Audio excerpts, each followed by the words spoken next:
नमस्कार बंधुरा आमी तो एखन एक एक नानान रकम भिडियो करी आपनाराओ देखें खूब भालो लागे आमारो तारपरे एकटू लाइक करबेन देखें तो से बुझतेई पारछि किन्तु केउ लाइक एकटू करेन ना एकटू प्लिज एकटू लाइक दिबेन। এই দেখুন আমি আজকে ডিমের পোচ করে কারি করব। দেখুন আমি ডিমের পোচগুলো করে নিয়েছি। দেখেছেন আমি কিভাবে করেছি। এই ডিমের পোচগুলো আমি দেখাবো। আমি কারিটা করছি।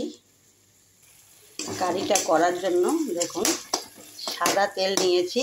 সাদা তেলের মধ্যে আমি দুটো বড় বড় পেঁয়াজ আর তিনটে টমেটো কুচিয়ে এর মধ্যে দিয়ে দিচ্ছি। এটা সাদা তেলেই রান্না হবে, এটা কোনো হলুদের ব্যবহার হবে না।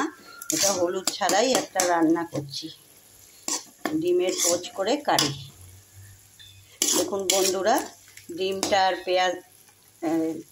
পেঁয়াজটা আর টমেটোটা আমার ভাজা হয়ে গেছে। এর মধ্যে কোনো ফোড়নও দিইনি।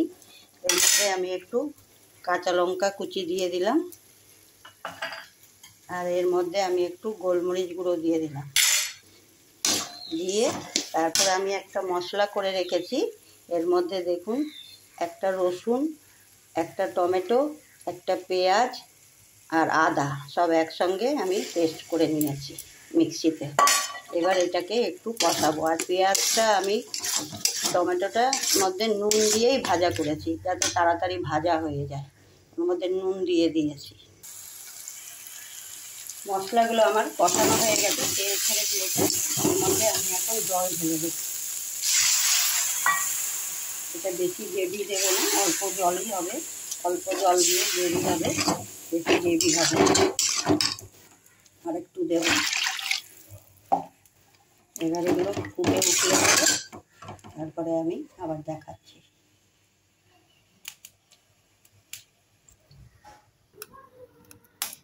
দেখুন বন্ধুরা আমি বললাম ওই যে ডিমের পোচটা কী করে করেছি সেইটা দেখাচ্ছি।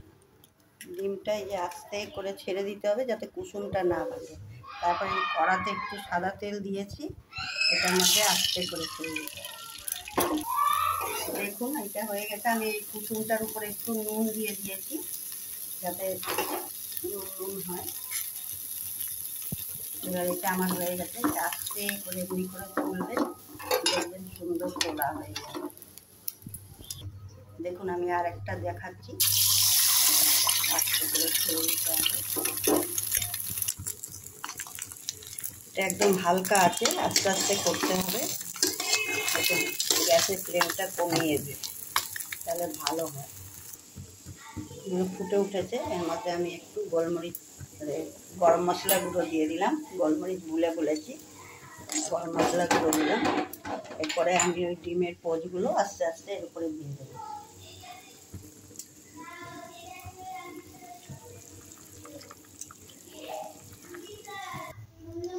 দেখুন আমার এগ পোচ কারি হয়ে গেছে। কেমন হয়েছে জানাবেন সবাই। সাবস্ক্রাইব করবেন, লাইক দিবেন, কমেন্ট দেবেন। আর ভিডিওটা যদি ভালো লাগে তাহলে সবাইকে বলছি একটু সাবস্ক্রাইব করে দিবেন আর লাইকও দিয়ে দিবেন। এখানেই শেষ হলো আমার এই ভিডিওটা। আবার সামনে আবার হাজির হব আর একটা নতুন ভিডিও নিয়ে।